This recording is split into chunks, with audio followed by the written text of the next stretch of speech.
और ह्यूमैनिटी, ये 3 गेम्स थी हमारे घर के माहौल में। मेरे फादर बहुत ज़बरदस्त क्लासिकल सुनते थे और फिल्म पढ़ के आए थे हॉलीवुड से। बाहर से? जी, जब मैं 3 साल की थी। फिर उन्होंने फिल्म बनाई थी, उसमें भी शुद्ध क्लासिकल म्यूज़िक था, कत्थक डांसेस थे। वो फिल्म तो कमर्शियल नहीं थी, फ्लॉप हो गई। तो घर में म्यूज़िक श्यूज़िक बज ही रहा था। हम स्कूल से आते थे तो जब राग रागनियाँ हो रही होती थी तो वो कहीं दिमाग में तो चलता रहा। प्रॉपर तो नहीं सीखा, लेकिन तो हम सब गाते। अम्मी की आवाज़ सुरीली थी, नाना की आवाज़ सुरीली थी और अब्बा को म्यूज़िक का शौक़ था। तो हम सब बहनें, भाई भी, हमारा एक भाई भी है, सब सुरीले। मतलब सुरीले से मुराद है कि नॉर्मल लोगों से सुरीले, बेसुरे बेताले नहीं, सिर्फ बेरियाज़ी है ना, तो हम सिंगर नहीं बने इस तरह। लेकिन मैं गाती थी तो बच्चों में तो अच्छा गाती थी, एक पूरी टोन भी सही थी। और पहले एक ही गाने में मुझे उन्होंने फ़ौरन रख लिया, आधे गाने में कहा बस वाह वाह वाह वाह। मैंने कहा मैं पूरा सुनाऊंगी। ऑडिशन लिया था। खलील अहमद साहब बहुत बड़े कंपोज़र थे, जिनका वो है बड़ा मशहूर कभी हम खूबसूरत थे जी। तो उनके पास मैं गई तो उनको मैंने गाना सुनाया। बिल्कुल फ्रॉक सॉक्स पहन के गई थी मैं। मैं कोई मतलब जो कहते हैं चड्डी फ्रॉक पहन के जाता है इंसान, वो थी। तो मैंने कहा सुनाया गाना, तो मेहदी हसन की गज़ल ही छेड़ दी ना मैंने जाके।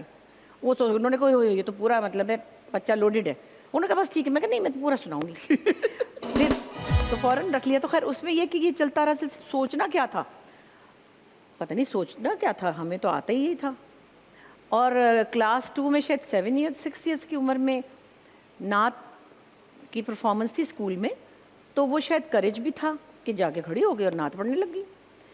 तो ये सब बिल्ट इन था। ये जो आपका जो सिग्नेचर विट है, ये भी हमेशा से था या ओवर द इयर्स ये डेवलप हुआ ये है? सारी फैमिली में है। मेरे फादर की तरफ, मेरे फादर के जो कज़न्स हैं, भाई हैं, या मेरी फुप्पी भी थी, बड़ी राइटर थी वो भी, 11-12 किताबें भी उनकी।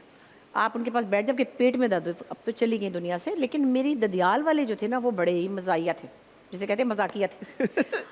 और ना ऐसा ऐसा जुमला मेरे चचा कर जाते थे।